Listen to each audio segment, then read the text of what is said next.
Geeks with Beards.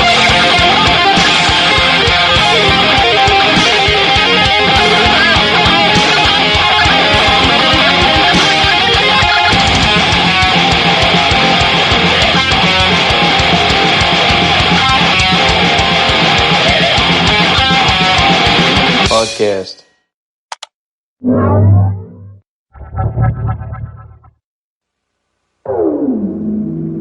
Power on. Captain Power and the soldiers of the future. Earth 2147. The legacy of the Metal Wars, when man fought machine and machines won. Biodreads, monstrous creations that hunt down human survivors and digitize them. Volcania, center of the Biodread Empire, stronghold and fortress of Lord Dread, feared ruler of this new order. But from the fires of the Metal Wars arose a new breed of warrior, born and trained to bring down Lord Dread and his Biodread Empire. They were soldiers of the future, mankind's last hope. Their leader, Captain Jonathan Power, master of the incredible power suits which transform each soldier into a one-man attack force. Major Matthew Hawk Masterson, fighter in the sky. Lieutenant Michael Tank Ellis, ground assault unit.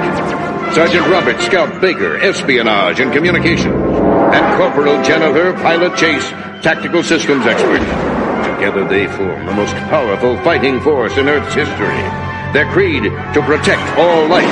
Their promise, to end Lord Dread's rule. Their name,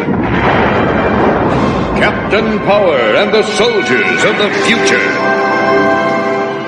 Hello, everybody, and welcome back to another new episode of the Geeks with Beards podcast. I'm Dan with my co-host Sean, and today we will be covering the 2-issue miniseries, or just series, I guess, of 1988 Captain Power and the Soldiers of the Future.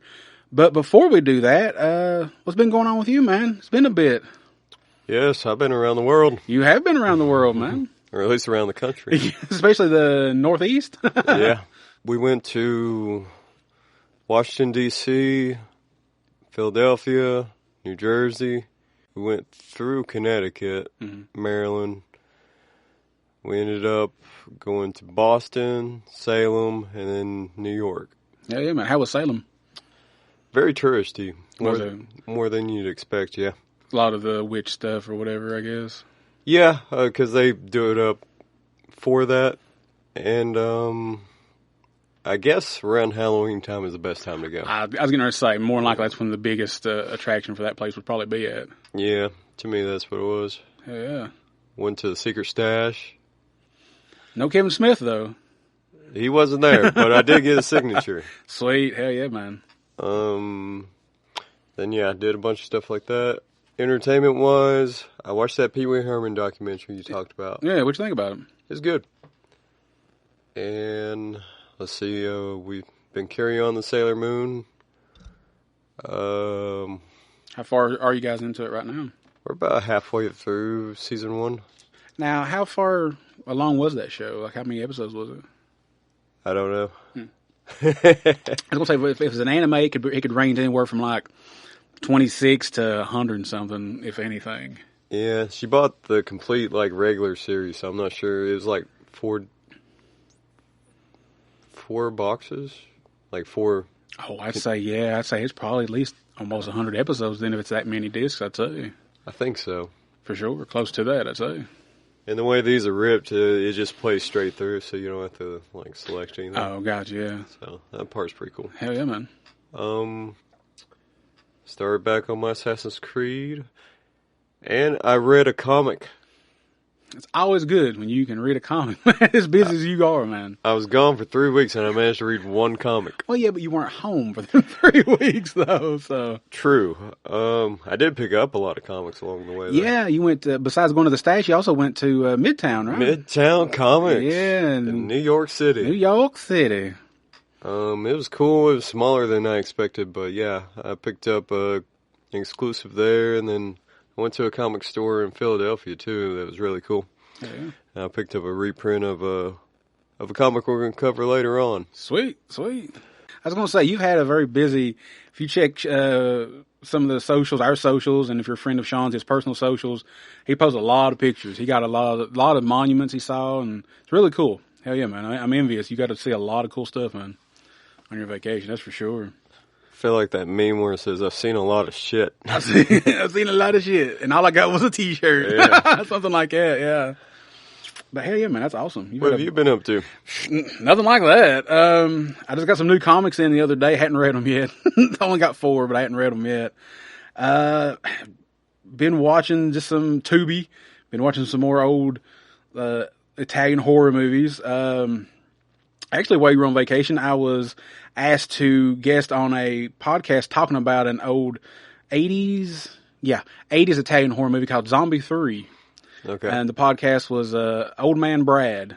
And just out of the blue, he's like, you want to talk about this? I'm like, sure. Where's it at? So I had to find it. And I found it on the Roku channel where I watched it at.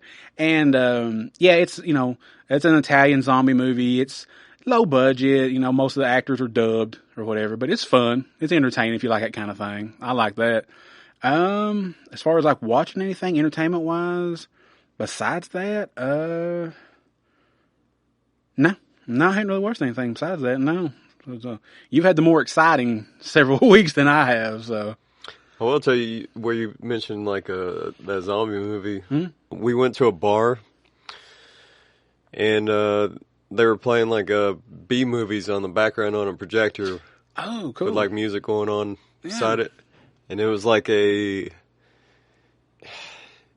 Japanese B movie, but it was almost like Grease. But with Japanese guys, it looks fantastic. So me and the wife and a friend are going to watch it here in a couple weeks. We'll see how terrible it is. Yeah, let me know how it is, man. I might have to check it out. Yeah, let me know how it is. All right, then. I guess we'll get into it now. We'll do a little bit of history real quick. Captain Power and the Soldiers of the Future was a live-action television series in the 1980s. And it was only 22 episodes. For Canadian and American syndication, and it also had a toy line that was made by Mattel. I had a couple of the toys, and what was cool about the toys was they used, it was like they were interactive with the show, and there was a couple of jets you could get, and you would also get VHS cassettes, and you could do it on either the live, or not the live, but the TV show, or put your cassette in, and they would use like infrared, like laser kind of technology or whatever, because there would be certain scenes on the show that you could see like the little graphic place on a character or something that you were supposed to aim at and try to shoot. And if you did, then like you'd get points. But if that character was to shoot at you, or you were to miss them so many times, then like your canopy would jump off and like it would pop your little figure out of the jet or whatever. It was a cool show. It was a precursor to Power Rangers. It was all live action, but it was actually kind of deep, kind of dark in a way too, a little bit. It was like a post-apocalyptic future. These humans, Captain Power and some of his soldiers were fighting these robotic creatures and stuff, It's really cool. Look it up. I think you'll enjoy it. You can find it, I think, on YouTube. I don't believe they've officially ever put it out on DVD or anything. But the toys were cool. The toys had like the chrome on them and stuff, So then they came out with this 2-issue comic book in 1988. And it was published, let me see here real quick. It was published by Continuity Comics, illustrated by Neal Adams with stories by J. Michael Straczynski. And what's cool about Continuity Comics was it was created by Neal Adams, pretty much to, give a place for kind of unknown people to come in and kind of try to do their thing and do comics and stuff like that, It didn't run long. It only ran up until, I think, like 94, I believe it was. And then, unfortunately, they kind of went out of business or whatever. But it's a cool little comic company I didn't know nothing about. They also did the Bucky O'Hare comics briefly in the 80s. I don't know if anybody ever read those. I never have. But, yeah. So I found these. I'm like, hey, I remember the show. I remember the toys. I was like, why not we cover it one time and just see what the listeners think about it. So, yeah, we're going to jump into it. We open with a war-ravaged streets of what used to be Chicago. Captain Jonathan Power is searching for a professor named Carl Malenkov. I don't know if that's how I'm pronouncing it right or not. That's what we'll go with. We'll go with that. Yeah, that's what we'll go with. John Melancholy. Yeah, there you go. Before Lord Dread finds him. And Lord Dread is the main bad guy, who used to be human, kind of got his mind warped by this computer brain device, and now he thinks that the way of the world should be robots, not humans anymore. So he's the bad guy. So the professor, he apparently holds the key to the salvation or the destruction of mankind, depending on who finds him first. So Captain Power armors up and fights off some of the Dread Commandos, which is the soldiers. Some of them are a little higher up, but these are the kind of your main regular kind of grunts. And they try setting a trap. And one of them, this is a cool toy too. His name is Sauron. And he could fly. He had wings and beak, and he's like a cool looking robot. I had the toy. It was a really cool toy. I liked it. Just like Sauron from X-Men. Almost, yeah. Almost, yeah. And he was the Dread. He was a Dread warlord. So he's like one of the top guys. And he was created by Lord Dread. He flies overhead telling Lord Dread that he sees Captain Power and asks him to attack. And Dread says, no, you wait. Wait till the whole team shows up. And then you can just take them all out at one time. So we cut to another member. We cut to a character named Drucker who works for Lord Dread. And he's asking for help due to heavy resistance. And he's like, look, you got enough soldiers there. He's like, but not enough to fight off Tank. And Tank is another member of Captain Power's team. And he looks like a tank. I mean, he's armored up, big cannons on his arms, and the toy was really cool. Had like camouflage on it and everything like that. So it was a cool little toy. And so he's like the big hoss of Captain Power's team. And as it says in here, it says, he's the most powerful member of the team. And so Tank, he gets ambushed, but another member of the team named Hawk, which means, yes, he can fly. He's one of the flyers of the team. He shows up to help him. Sauron sees Hawk and he goes after him. So you have a cool like flight battle, in the sky and stuff that they show in the comic book. Captain Power, he's also helped by two more members named Pilot and Scout. And wonder what they do. Yeah, right. Yeah. I think in the show, like the last episode of the show, because I haven't watched it forever, Pilot was the only, she was the only female member. I believe if I remember right, it ended with her sacrificing herself and like blowing up the like command center or whatever. Because unfortunately, I think it was supposed to be kind of a cliffhanger. They're supposed to come back for another season, but it was way too expensive. I forgot how much it was per episode, but at that time it was just way too high to do. So unfortunately, it only did the one season. Like I said, it was pretty deep. Like she's dying, and she's like, go Captain Power, get out of here, blah, blah, blah, and hits a switch and boom, blows herself up. So Tank punches Drucker in the face after telling him Scout is interrupting his communication, or excuse me, you find out, that Scout is interrupting Drucker's communications to Lord Dread. Then Tank punches him and knocks him out. And Hawk and Sauron are fighting in the sky, and Hawk takes him out as OAS. I don't remember what that meant. I forgot what that meant. Oh, I'm sorry. Here we go. Absolute Armored Shells. And what's really cool about those is those are like mortars, and they even say that these are old weapons. These weapons haven't been used in like decades, because of course it's lasers and all that stuff like that. And so they're all those OASs are exploding around them, and like they said, mortars that haven't been used in decades. And Team Power notices that the forces are leaving, but unfortunately, they lost sight of the professor during what they call the antique barrage because of the old weapons. Team Power regroups, and they go back to the base, and Captain Power goes to visit his father's grave. And we don't really get a lot of backstory yet. We will get a little bit more in the second issue about this. I can't remember if you got anything like this in the show or not. Yeah, I'll have to go back and rewatch the show sometime. I don't remember. Then we go to a place called Volcania. the base of Lord Dredd, and he's angry that unfortunately, well not unfortunately, but unfortunately for his forces, he's kind of angry, he's kind of pissed off that they lost the professor and that they didn't kill Captain Power. But the supercomputer that I spoke of, named Overmind, he tells him that Power will be at the graveyard and that they should set up a strike. Go after him, get a couple of your robots together, go get him there. He'll be vulnerable. Kill him there. He'll probably be alone. And he is. He does end up going alone. And we get a flashback and of what started and what they called the Metal Wars.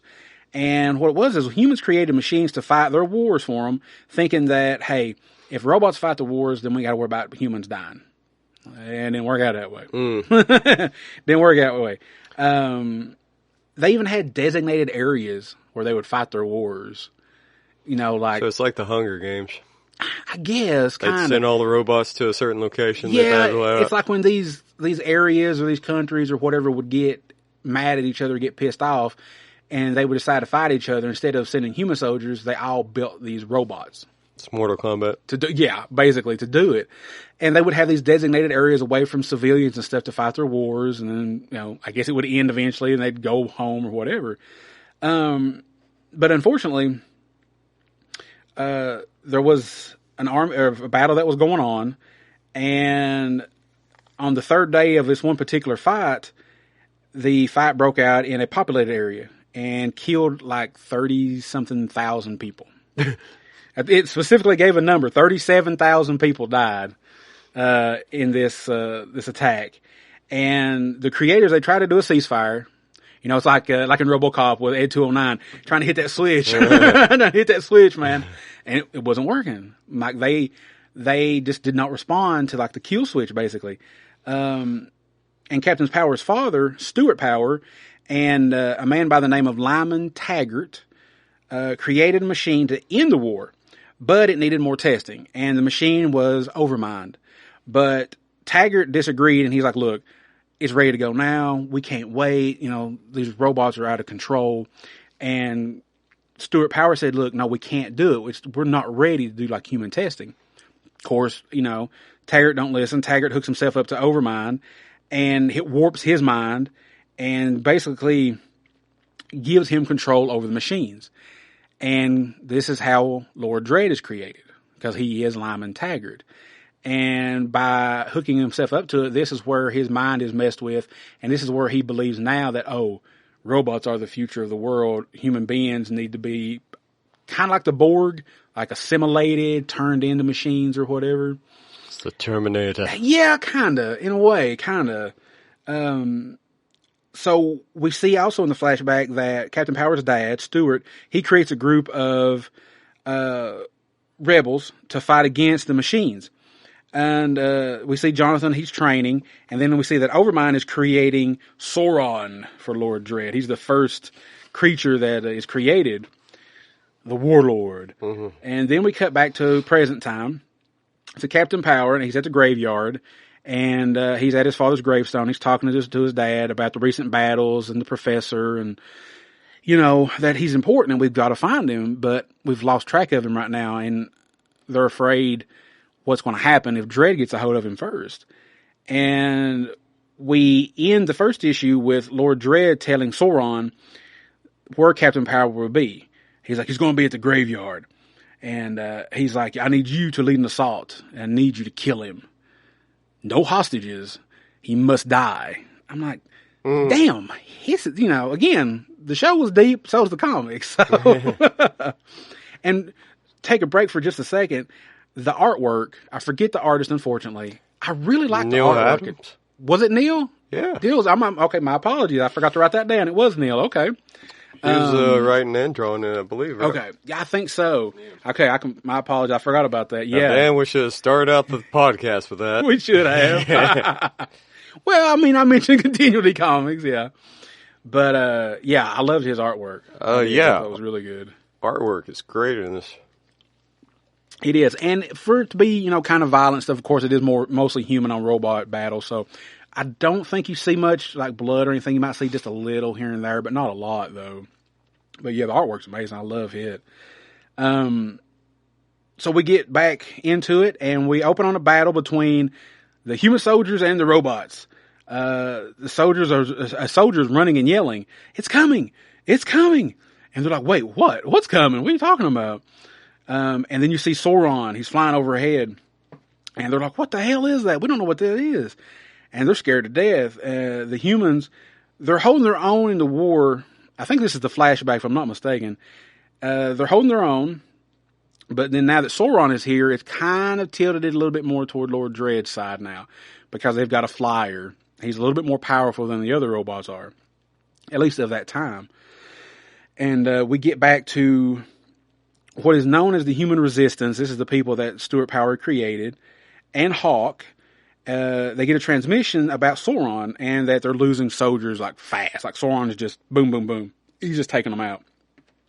And that we find out that Sauron is doing something to the soldiers called digitizing them. And apparently what this means, according to the comic, is that the body is separated atom by atom and recorded on a digitizer. I guess kind of like a disk drive or a floppy or something, maybe. I'm not really sure. It didn't specify. And so Stuart tells Hawk, he's like, look, Sauron is what we call a bio-dread warlord, which was intended to be used to fight against the other robots. But unfortunately, there was a big flaw. And Hawk's like, well, what's the flaw? It never explains what the flaw is. They'll never know what the flaw is. I'm guessing he was kind of like Overmind. It was still in the early stages of being created. And then when Dread kind of jumped the gun and Overmind took over his mind and then created Sauron, maybe he was a little wonky in the head too, maybe. So, we see Lord Dread, and he's telling Sauron to go to a supply depot. And, that's being used by the Resistance, and to digitize everybody there. And find out any info on Stuart Power. Because they're kind of, unfortunately, at this moment, the human Resistance, they are pretty much like you said, like in the Terminator, they're pretty much underground. Yeah. Yeah, they're pretty much underground, kind of hid away, because pretty much, other than coming out to fight, there's probably not many humans on the surface anymore, right? At least as of right now, that we know of. We cut to the depot, and we see a young Jonathan Power, who will become Captain Power. And he's there with the others. He's loading supplies when Sauron and a few other soldiers attack. Jonathan, he's able to destroy some of the robot soldiers, but Sauron has started digitizing other humans there. And so John tries to stop him, and he's able to damage Sauron just a little bit. And then Pilot asks Hawk, this is where, see, Hawk's telling the story, so it kind of confused me there for a minute. Like, we cut right back to it. And we're back in the present, and Pilot, she's asking Hawk, she's like, hey, how did John get out of that situation without, dying? How did he make it out of there? And then they get interrupted by Scout. And Scout, he calls in, he says, hey, he's got a lead on where the professor is. He says, a local gang was bragging that they had an egghead with them. Scout goes to investigate it with Tank. And this is something cool about Scout, and I can't remember again if it was in the show, but in the comic book, his armor allows him to appear to be anybody. It's like a cloaking kind of thing, where almost like a mirage kind of thing makes him look like he's somebody else. And kind of like camouflage, like high-tech camouflage. So some of the robots show up, Tank and Scout take them out, and they question the gang they question the gang leader about where is this human at, this professor you said you had? And they told him, like, hey, we recycled him to the Lord, the streets warlord.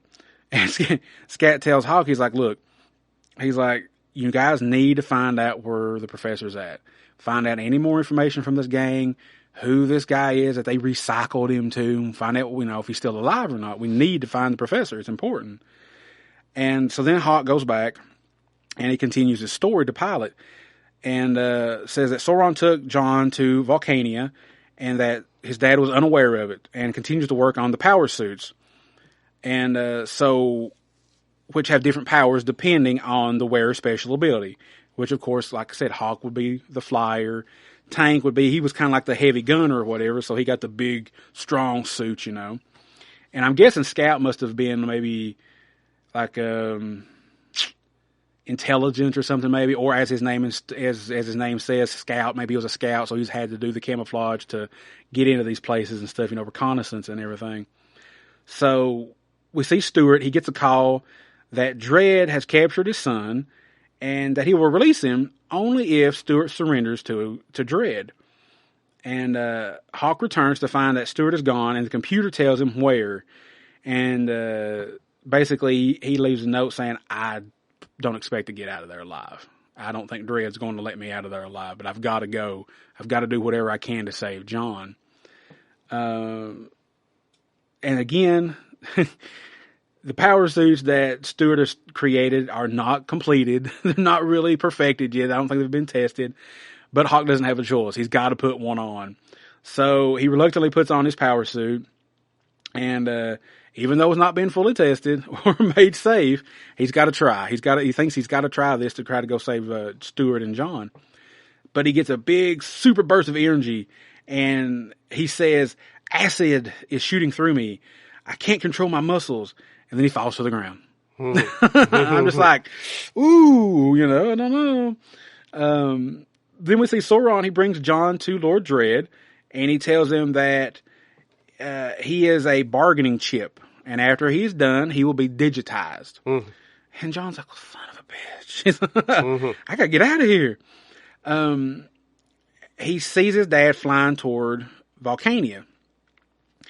And then we go back to the present, and Hawk is still telling Pilot the story, and he's like, look, that was, that it was a trap, and that after Stewart was gone, that the rebellion would be crushed. That's why he had to try to go rescue Stewart, because at that time he was the leader. And Pilot's like, well, what happened after that? And Hawk's like, well, I think it's best that I let John tell you the rest of the story when he gets back from visiting his father. And she's like, oh, okay. So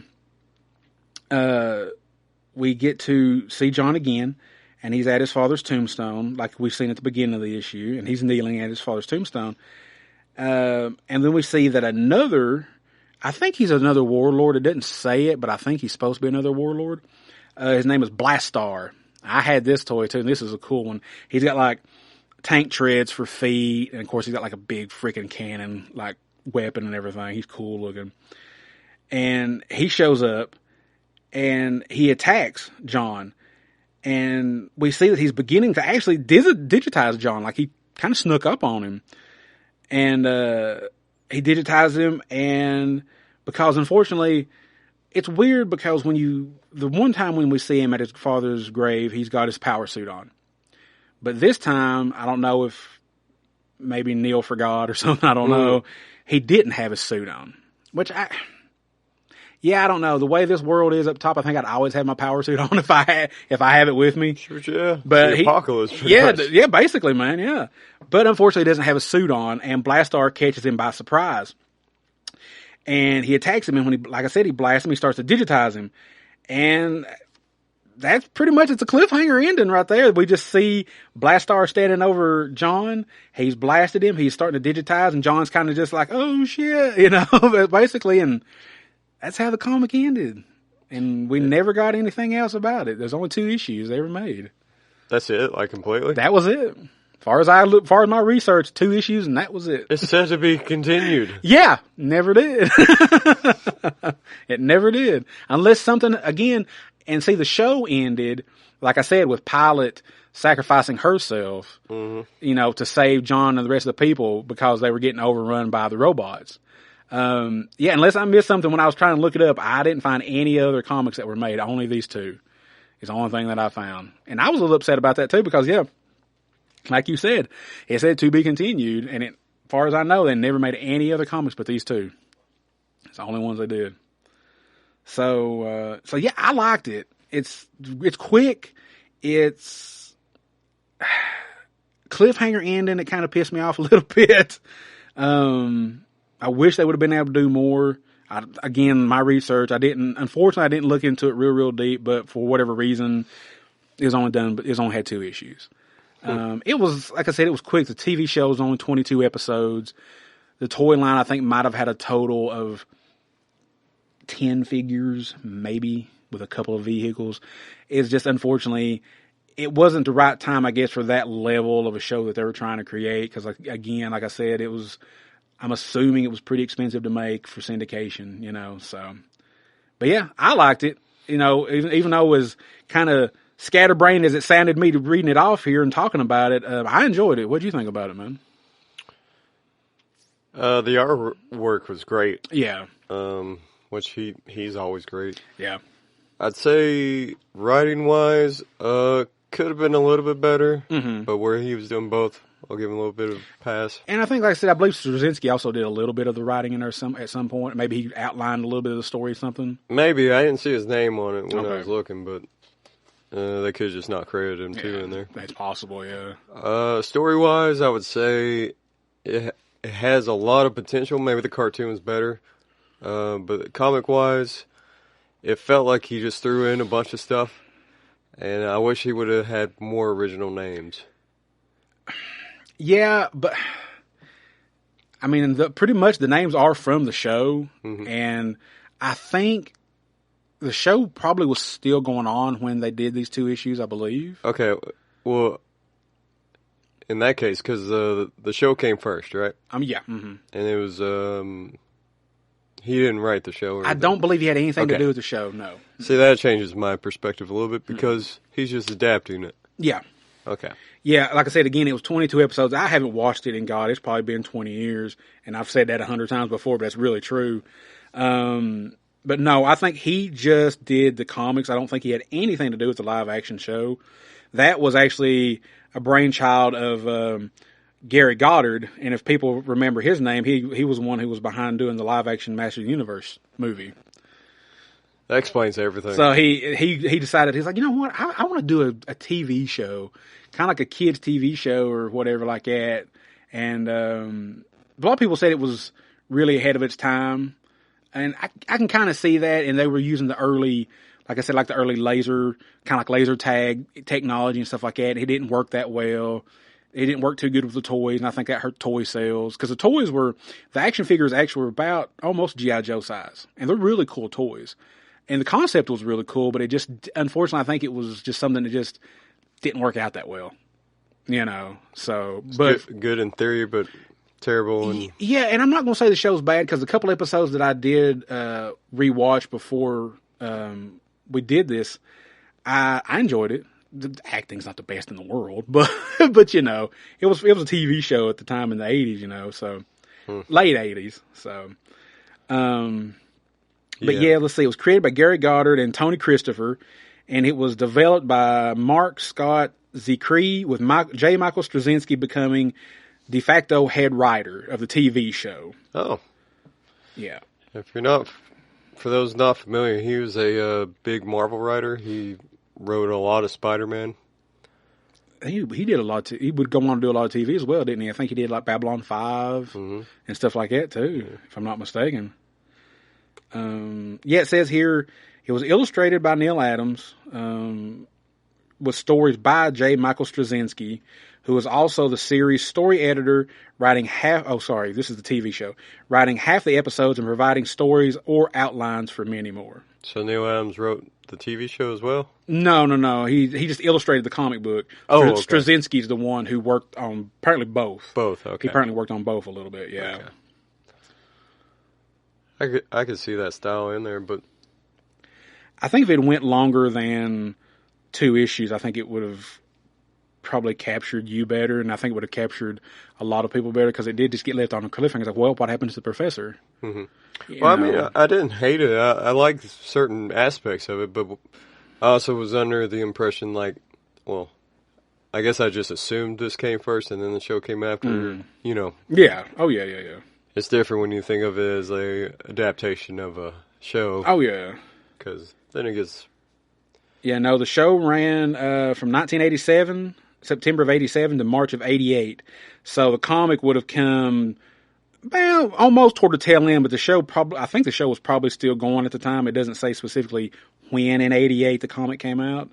So it was probably toward the tail end, but more than likely the show was probably still on TV at some point. Well, it probably, I bet I know why it got cut as well. It was competing with Ninja Turtles. Oh, yeah. Like, Yeah. For sure. And like I said, just the probably the expense of doing a live action show back then, probably with trying to do that laser technology, that probably didn't help it none for syndication either. Yeah. You know, that's probably a lot of money, I'd say. It's like I could do, this Ninja Turtles episode for like $5,000. Yeah. And make millions. Yeah. Let's see. Oh, wow. Yeah. Okay. According to Wikipedia, it says estimated each episode $1 million to make. Oh my gosh. So $22 million that they put into that show, because that's 22 episodes that they did get completed and aired for the first season. And this was $1 million back then. That's back then in 87, 88 money, yeah. Like you just said, compared to the cheaper production cost of a cartoon, as well as the fact that the gameplay between the show and the toys was poor. And it didn't capture children like they thought it would. Of course, toy sales don't make it. Your show's not going to make it. Oh, obviously. Because the money from the toy sales will go into making your show. Yeah. So, yeah. And plus, it was apparently on some TV stations between 5 and 6 in the morning. ain't going to be no kids up at that time. Spend all that money to make it, and then... Because it was syndicated, they didn't really have control over what areas and the times they would show it.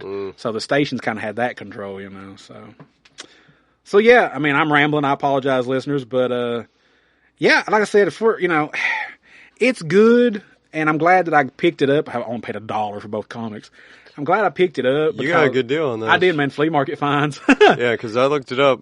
They're going for at least $5 or $6 a piece. Yeah, I remember looking at that when I first got those. Yeah, and it says right here, cover price $2 back in. So yeah. I'm glad I got them. I don't hate that I have them. They're cool, a little niche thing to have for a collectible. Yeah, I just wish, unfortunately, they could have done more. Again, my research didn't tell me any reason why they didn't go any farther than 2 issues. Again, probably just because of the cancellation of the show and Mattel canceling the toys. They're probably like, Neal's probably like, why should my company keep making a comic book for a canceled property? That's probably what he was thinking. Because, there's no telling how much money maybe he was possibly put into maybe getting the licensing to do this, so I don't know. But granted, now his company ran for 10 years, 84 to 94, so I mean... So he was like the test run for Image. I guess so, in a way, yeah. Besides this one, they did Bucky O'Hare, and there's a few other titles that I didn't recognize, so... But so, yeah, that was Captain Power. It was neat. I don't regret reading it, but I wouldn't, go on my way for it. No, I don't think it's something I'll go back on. I might wait a while and go back and flip through it again sometime, but kind of makes me want to pick a couple of the toys up again. Maybe. I don't know. Power Gen XT7 scores! Phantom Striker scores! Interlocker scores. Interlocker? What's that? A new Lord Dread device. I don't believe it. Interlocker zeroes in on a TV target, fires invisible beams, and scores. And keeps score. Or I get hit. Interlocker scopes out the XT7. Scores! Or be hit. The power of the future is in our hands. We'll see. Captain Power figures and vehicles sold separately. So yeah, got any kind of questions or anything, man, from our listeners? Well, as you know, I went to a couple barcades while I was gone. Yes, you did. Because I love arcades. So I asked everybody on Facebook what their favorite video game character was. Yes. So let's get to that. Check out the Geeks with Beards' Facebook page. And Sean put a lot of cool pictures up of his vacation on there. Yeah, it's pretty neat. I got to go to the Smithsonian, saw a bunch of cool shit there. All the monuments in D.C., like the Lincoln Memorial and Washington Monument, the Liberty Bell. You got to see the Liberty Bell. I've seen the Statue of Liberty. Yeah, Statue of Liberty. Empire State Building. And I'm scared of heights, so I didn't go up in it. God, I don't think I could make it, man. All right, this comes in from Lily Rose Martin. She said her favorite video game character is Big Daddy from BioShock 2. Okay. As her favorite nonverbal character, but definitely have to go with Lilith from Diablo. Okay. All right, this comes from Monty Lee Babbitt. I'm terrible at pronouncing names, so I'm sorry. They said someone who's been playing video games for 30 years, they genuinely never put much time into thinking about that, but they probably think Trevor from GTA 5. Okay. Have you played GTA 5? I feel like I played it once or twice because my brother was into it there for a while. All right, well, the actor from, he was in The Walking Dead, Neal's assistant, his, like, right-hand man. Oh, no, not the guy with the burn on his face. No, he was almost bald. Oh, okay. I know the character you're talking about. Okay. Well, okay. Literally, they used his looks and everything in GTA 5. Oh, cool. And that's okay. Trevor. Okay, maybe I didn't play that one. I don't remember now. You'd remember. Okay, maybe I didn't. I know I played a lot of Vice City. I don't know if I played 5. Yeah, maybe didn't. I'll have to send you a clip later. Okay, yeah, All right, for sure. This comes in from Terry Morgan. He says Arthur Morgan from Red Dead Redemption. Okay. Matt Bubbo says Sly Cooper. Joshua Winstead says Kefka Palazzo from Final Fantasy VI. Okay. You're the Final Fantasy person. I don't know nothing about that character. Yeah, that's the only one I haven't beat. Okay. So I'd have to go back to that one. Olivia Lewis says Midna from Legend of Zelda Twilight Princess. Okay. Kyler Kirkland says Master Chief. Yeah. You said Marcus Phoenix from Gears of War. And Nathan Drake from Uncharted. Ian Higgins says Archeon. Nikki Johnson says Alice Liddell. Rebecca Queenby says Drake from Uncharted. Mm-hmm. Our girl Autumn says Shadow the Hedgehog. Shadow's cool. I still need to watch that movie. Yeah, I do too. Still got to watch Sonic 3. Aaron Berry says Doom Guy, Doom Slayer, Doom Marine. Okay. Michael Vanek says Luigi. Luigi. Dallas Reitmeyer says Fippy Darkpaw. Don't know that one. Chloe Golwoff says, I don't know how to pronounce this. Sheogorath. Okay. I think I got that right from Elder Scrolls games. Okay. I'm not familiar with that character. Jeremy Lester says Kratos. Oh, well, yeah. I know he likes Kratos. Yeah. And Taylor Kimbrough says Agent 47 from Hitman. Forgot about that Yeah, one. Hitman's a good... My brother loved those games. Yeah. Hitman's awesome. Mm-hmm. Jenny Prue says Frog and Chrono Trigger. Mm-hmm. Sean Irwin McElroy says Ezio Auditore di Frenzy. Hey! I will have no hate. Edward Kenway's a little better.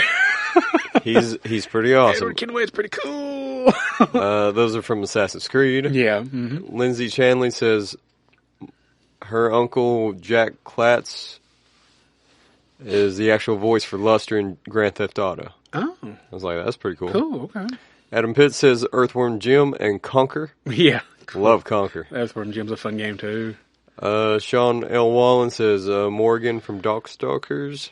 Oh, yeah. Morgan Le Fay, I believe is her name. Simon Nightboat, a.k.a. Wally, says Duke Nukem. Yeah. Colin Work says Kirby. Mm-hmm. And MD Sahal Shah says Ezio Auditore di Frenzy from Assassin's Creed 2. And I would also go with Ezio Auditore di Frenzy. So he wins. See, that's just too much to say when you're introducing yourself to somebody. What's your name? No. See, Ezio Auditore di Frenzy. no, you just look at him and just go, Edward Kenway. That's probably my favorite game, though, the Edward Kenway one. Yeah, that was Black Flag, right? Yep. Yeah, I remember a lot of people said, "Oh, I hate the sailing." You didn't play the other one. I forgot the name of it now. The other one, it was in between. Oh, fudge a monkey! I forget. Was it The one where it had like a little bit of sailing? It might have been 3. I don't remember now. I can't think of the name of the game. It might have been, but yeah, that one it was terrible. Black Flag, they had it on point. Yeah, that sailing was on point in Black Flag for sure. I love that. Get to go all the different islands and, all that stuff like that. It was really smooth. Yeah. For somebody that doesn't play a lot of games, I definitely got into that. And you got me into Enzio. You got me into his trilogy. Yeah. I played all of his games. I never have ever played the first game with Altair. I you never can played skip the it. first one. Yeah. I mean, it's cool because it sets it up, but the gameplay is so repetitive. You're just doing the same thing over and over again. Okay. Which, I mean, a lot of games do that, but it's not. It's more tedious than it is fun. I didn't really feel much repetitiveness when I was playing Enzio's 3 games. Not Ezio? really. Or Ezio, sorry. Not really. I don't remember feeling repetitive. Well, they broke it up. those. Like, you'd have, like, little mini games and stuff. You do different, like, True. variations of the assassinations. And, and I loved, was it 4? With the Revolutionary War, the Native American? That was 3. Sorry, 3. That one was pretty good. I love like the weapons he come up with and stuff. Yeah, in there. Doing the tree jump stuff. Yeah, I love that one. And you got to hunt animals in that one. Yeah, That's where that I wasn't started. that good at that, but yeah. You even had like little baccarat games and checkers and stuff you could play. Yeah, I never was big on the side mission stuff on some games. I've always been just that more linear story, but sometimes you have to do the side mission. These are fun. Sometimes they unlock stuff you might need or whatever. As long as it's not Valhalla. Yeah. I mean, that game alone is like 80 hours for the story. And Was it really? Yeah. Sure. Yeah, it's terrible. Lordy mercy. What's the time on the new one you're playing right now? I've only put 8 hours into it, but I think it's a 40-hour game. See, I can give me a 40-hour story game and I'm fine. I'm good with that, yeah. Well, the reason... I'm going to go on a tangent here. Yeah, go for it, man. All right. So, the newer Assassin's Creed games, I guess you haven't played them? I have not, no. Okay.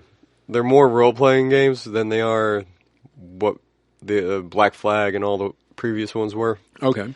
Where those were linear, you're reliving history, you're just going through it. Yeah, what was the one, I'm sorry to interrupt, what was the one with the brother and sister? Was it Syndicate? Yes. That's the last one I played. That was the last one of I that played. breed. Okay, that's the last one I played. Okay, well, the newer ones, the enemies are leveled, so when you go into different areas, Oh, gotcha. You have to be a certain level for it to be... like how you have to do in Black Flag when you're getting ready to go into certain areas. You need to be leveled, your ship does, to go in this area. Yeah, like your ship was, well, now your character's like that. Yeah, and then... so you kind of have to mill them and grind and stuff like that to up them and everything. Yeah, which of the trilogy, Origins was pretty decent. It was like a bridge between those two paths. But once they got into Odyssey and Valhalla, it just got so...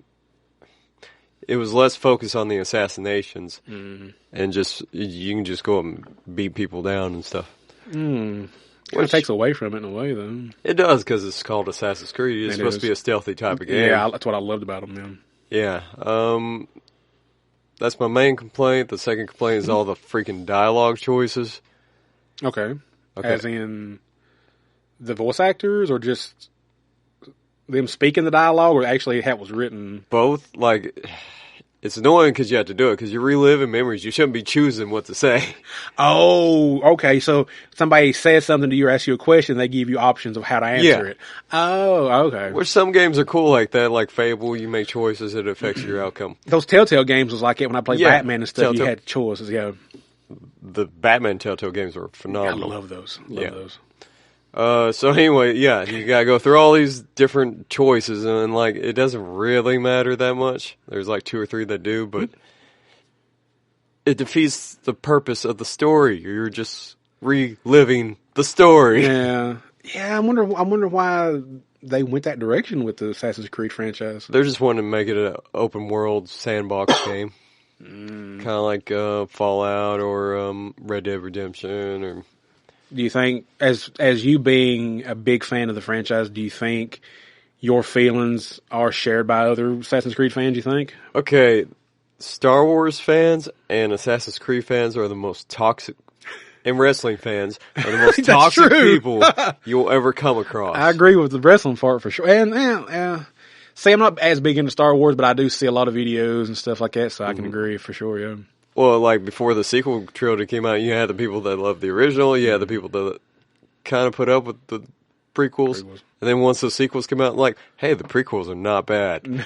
No, but you just went and rewatched episode 3. Yeah. And I remember online people was like, hey, this is the last good Star Wars movie. Yeah. So how time will change your perspective on those things. I guess when something worse comes out, or something that you hate more, you're like, you know what, this 20 years ago. But yeah, to answer your question, there's 2 camps: the people that like the old style, and then the people that like the new style. Which it's kind of an age thing too. It is. I'm curious because you said you don't like 100% hate it, but you do have your gripes about it. I'm curious if the people that may just come out and say, "Oh my God, it's the most awesome thing in the world." Maybe this is their first introduction to Assassin's Creed, maybe? That's my guess. Or they like this type of gameplay, maybe, as well, probably. I'd say both of those are factors. Because I bet if they went back and played some of the older ones, they'd be like, oh my god, this is boring. Yeah, and you'll get that a lot. I'm like, no, those games are not boring at all, because like like I said, when you first got me into Ezio stuff like that, I'm like, I don't know, because I always aggravate you about it. Dude, once I got locked in on them games, like time just was nothing to me. Like I was in that story, and it was hard for me when I got to like a save section to stop it. I'm like, damn, I want to know where else this is going, what else is going to happen. So I don't know. Maybe it's because I'm old too. I don't know. I don't get that. I don't get how you could say those older versions like that would be boring games, because the story is just so much more deeper, and I feel like they focused more on the characters and the story, to where what you're saying now is just like point and click, go away, something like that. There's a story there, but it's not as focused. It's just like a bunch of fetch quests. Go do this, which they've always had a fetch quest. But they have, but yeah. It's just the way it's written. Some of the voice acting is terrible.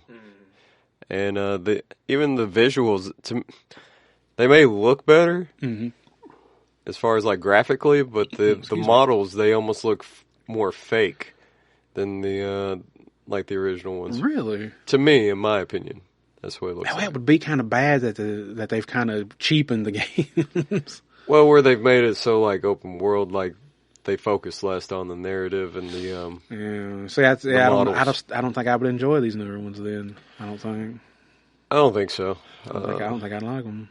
I mean, it was cool to play as a Viking, and it was cool to play, in ancient Greece. Oh yeah, for sure. And the new one, it's cool to play in feudal Japan. Yeah. Which I will say, the newest one's got more of my attention than the other three did. That's good. Because you can choose like 2 different styles. You can turn off the dialogue options. And I didn't tell you this part. In the RPG ones, you couldn't one kill assassinate people. Oh, you couldn't use your blade and just get them? No, especially if you were a lower level. Oh. You come down, then they grab you. I'm like, that's so stupid. You have a blade. Yeah. It's the assassin part of it. Yeah. Or you could with Ezio walk through the crowd and, just get them and go. That's part of the fun of it, It always was the fun of it, yeah, for sure. All right, my rant is over.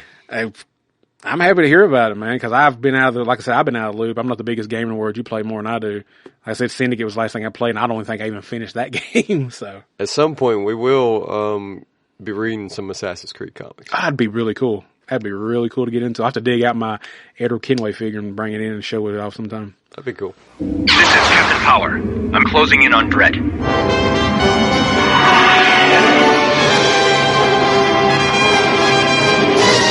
Watch for base stations.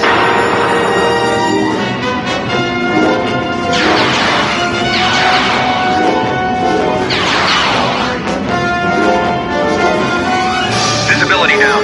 Going to scanning systems. Activated. Check energy level.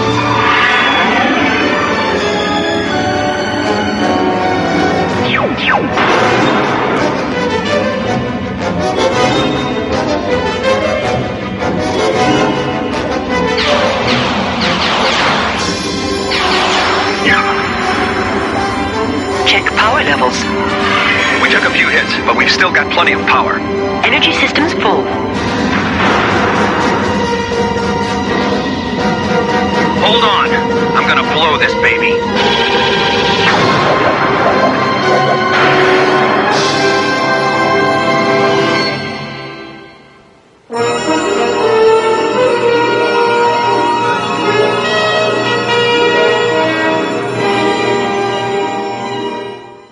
All right, then. I guess that will wrap us up on this episode.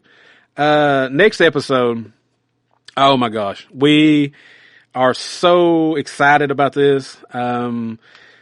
We are going to be part of a huge collaboration with at least 15 other podcasts. This is massive. And it has been spearheaded by Charlie Chase and the people over at Give Me Back My Action and Horror Movies. It's called the Month of Action. And it's going to basically encompass action movies, anything in the action genre, whether it's like an action horror or just a straight up action movie.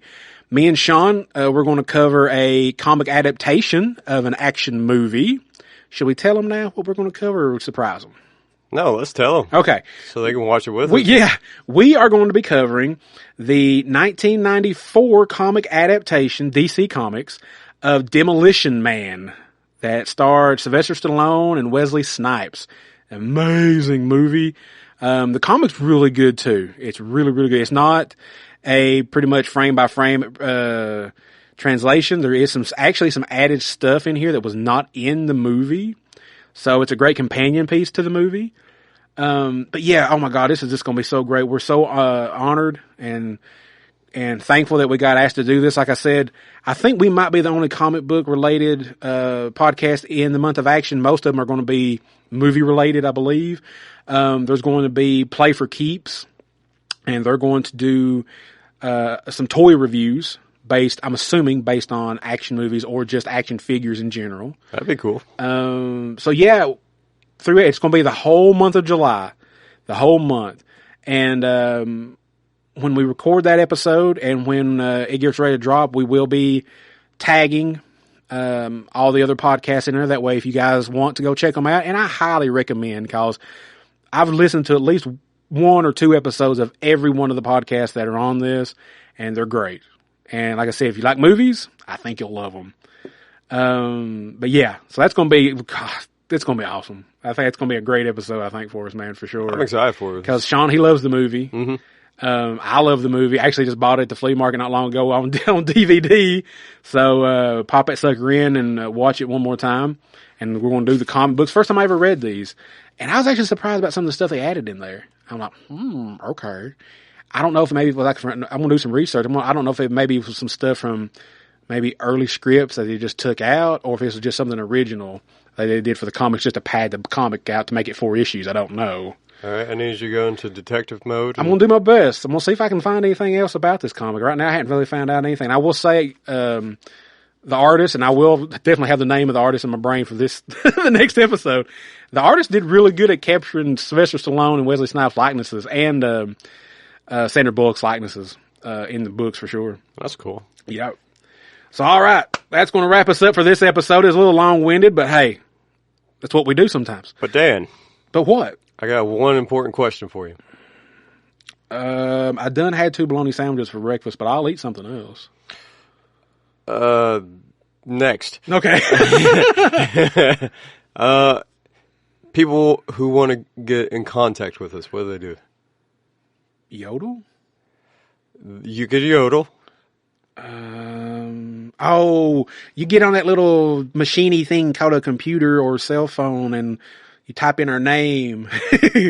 Yeah, man, we're all over the place. It's a magical box. It's a magical box that when you press a key, yeah, I know, man, we're all over the place. We are on Facebook, the Geeks with Beards podcast. We're on Instagram. We have a YouTube channel where we have some toy reviews that are up, and our audio podcast is on there as well. We have a Discord that's free, and that's where you can come catch us most. That's where we're the most active at, besides our Facebook page. That's where Dan's the most active at. But I've got to defend Jim Lee from you on there, so. There will be a lot of Jim Lee hate on there. But no, man, the Discord's a great place to come. We talk about comics and movies and video games and just life in general. And food. Damn tacos. And so it's a great place to be. And if you we also have an email, Sean, the email address, if they want to send us anything. Is geekswithbeardspod. So I'm going to spell this out. Geekswithbeardspod,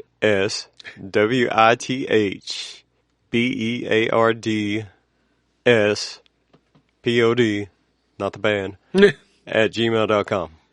And you can send us any audio clippings of questions that we might ask online. Or if you just want to send us in questions, audio questions, or just, type it out to us. We'll read them on the episodes. Or stories. It don't have to be comic related. It doesn't have to be. No. It can be anything you guys want to say to us. If you're comfortable with us reading it on the air for everybody to hear, then we'll definitely do it. If not, we'll just read it for our own personal entertainment. I mean, you can ask me if I go commando. It's okay. I already know. No, I was kidding. My wife doesn't even know. No. Oh, well, no. But, alrighty then. After that note, I think we will wrap it up for the day, man. So yeah, please, keep an eyeball on our socials because we will be, posting some stuff up for the month of action. We'll be letting you know the other podcast and trying to share some of their stuff. So yeah, until then, we have been the Geeks with Beards podcast. I am Dan. That was Commando Sean. See you again later. Bye. Up in the sky, look! It's a bird! It's a plane!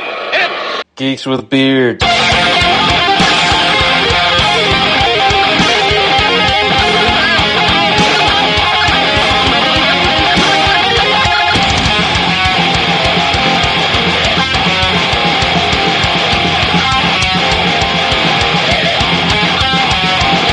Podcast.